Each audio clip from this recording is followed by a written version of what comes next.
Assalamualaikum warahmatullahi wabarakatuh. Halo anak-anak, bagaimana kabarnya hari ini? Semoga sehat selalu ya. Ketemu lagi dengan Bu Lulu, kita akan belajar IPA bersama-sama. Melanjutkan pembahasan yang kemarin, kali ini kita akan belajar tentang reproduksi seksual pada tumbuhan berbiji tertutup. Kemudian dilanjutkan dengan reproduksi pada tumbuhan berbiji terbuka, pada tumbuhan paku, dan tumbuhan lumut. Setelah belajar materi tersebut, diharapkan kalian mengetahui cara-cara reproduksi pada tumbuhan-tumbuhan tersebut. Untuk lebih jelasnya, simak penjelasan berikut ini ya. Reproduksi seksual pada tumbuhan Angiospermae atau tumbuhan biji tertutup. Ada beberapa proses dalam reproduksi seksual atau generatif pada tumbuhan berbiji tertutup. Yang pertama yaitu penyerbukan atau polinasi. Penyerbukan adalah proses menempelnya serbuk sari ke kepala putik.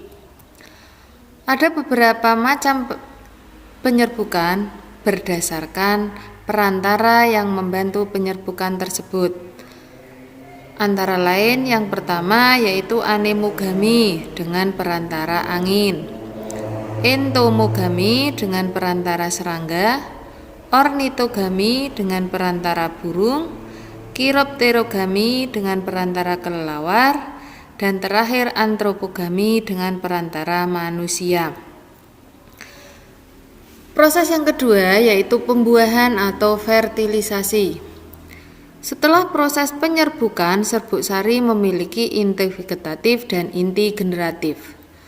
Setelah serbuk sari melekat pada kepala putik atau stigma yang sesuai atau berasal dari tumbuhan yang sejenis, maka serbuk sari akan menyerap air dan berkecambah membentuk buluh serbuk sari. Buluh serbuk sari tumbuh dan bergerak menuju bakal buah melalui tangkai putik. Inti sel di dalam buluh serbuk sari akan membelah menjadi dua.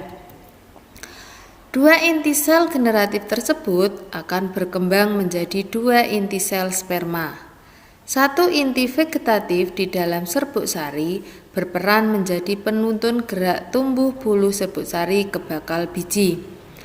Satu inti sel sperma membuahi inti sel telur atau ovum, membentuk zigot atau calon individu baru. Dan satu inti sel sperma yang lain membuahi inti kandung lembaga sekunder, membentuk endosperma atau cadangan makanan. Pada proses ini terjadi dua kali pembuahan, maka disebut dengan pembuahan ganda. Yang selanjutnya, proses yang ketiga yaitu penyebaran biji. Ada beberapa macam cara penyebaran biji. Yang pertama, anemokori, yaitu penyebaran biji dengan perantara angin. Kemudian hidrokori dengan perantara air. Zookori, penyebaran biji dengan perantara hewan.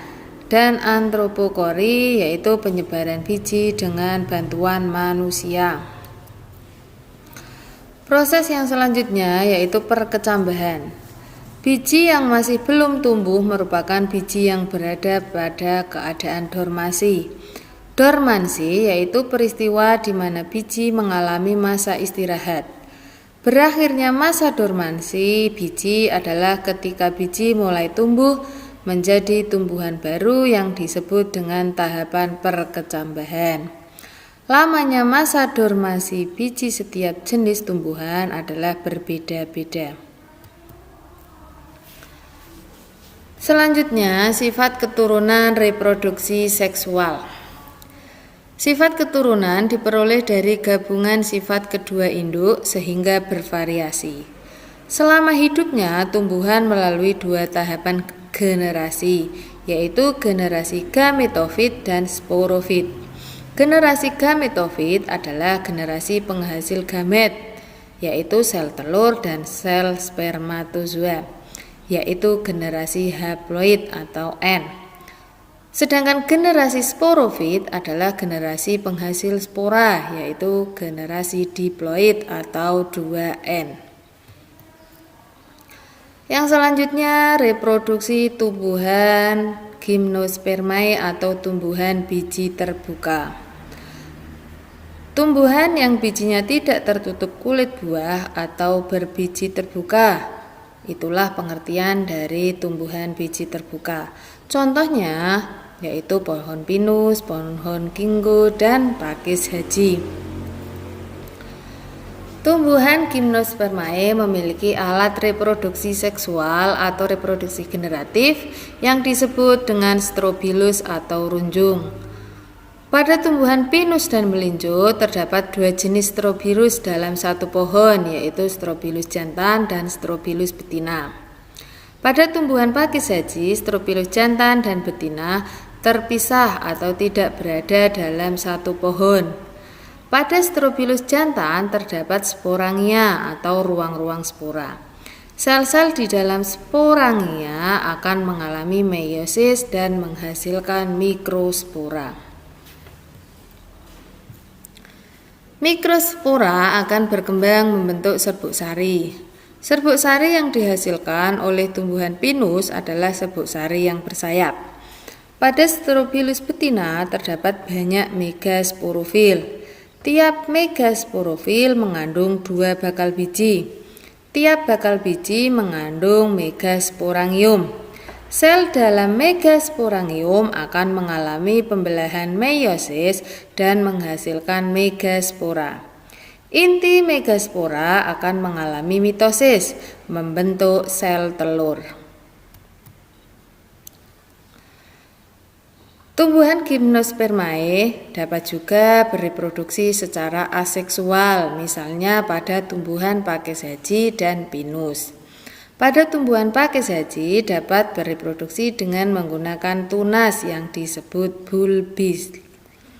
Sedangkan pada tumbuhan pinus dapat berkembang biak dengan menggunakan tunas akar.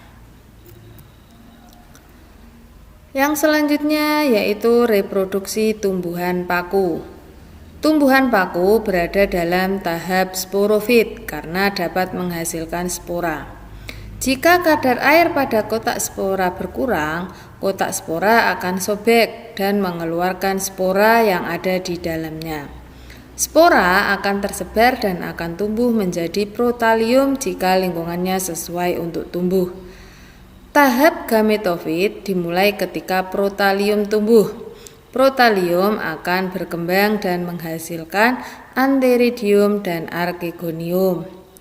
Antheridium akan menghasilkan sperma berflagel atau berekor, dan archegonium akan menghasilkan sel telur. Fertilisasi terjadi jika sperma yang dihasilkan oleh antheridium sampai pada sel telur yang dihasilkan oleh archegonium. Zigot yang tumbuh dan berkembang akan memulai tahap sporofit baru. Siklus yang terjadi pada tumbuhan paku ini disebut dengan pergiliran keturunan. Reproduksi aseksual pada tumbuhan paku dilakukan dengan rizoma. Rizoma dapat tumbuh ke segala arah dan membentuk koloni tumbuhan paku yang baru. Nah, berikut ini adalah skema pergiliran keturunan pada tumbuhan paku. Yang pertama yaitu spora. Nanti spora tumbuh akan menjadi protalium, di mana protalium merupakan gametofit, yaitu bagian yang menghasilkan gamet, yaitu antheridium dan archegonium, di mana antheridium akan menghasilkan sperma dan archegonium akan menghasilkan ovum. Ketika sperma dan ovum bertemu akan terbentuk zigot. Zigot tumbuh menjadi tumbuhan paku, kemudian menjadi sporangium, selanjutnya menjadi zoopora, dan begitu seterusnya.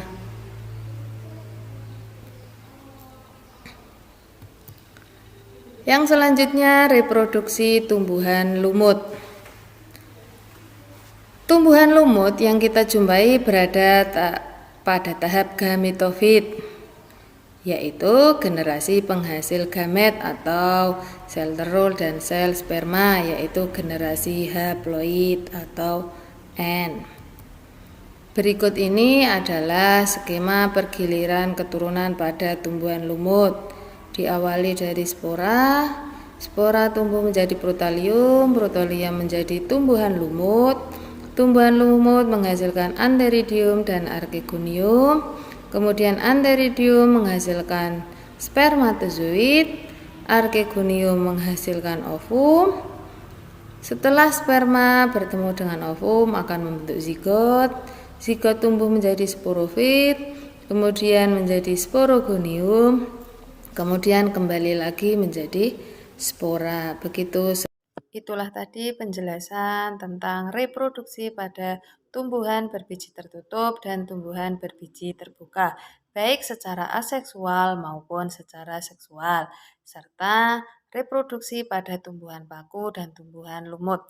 Jika ada penjelasan yang kurang jelas, bisa kalian tanyakan langsung ke Bu Lulu ya dengan cara menghubungi nomor WA-nya. Sekian dari Bu Lulu.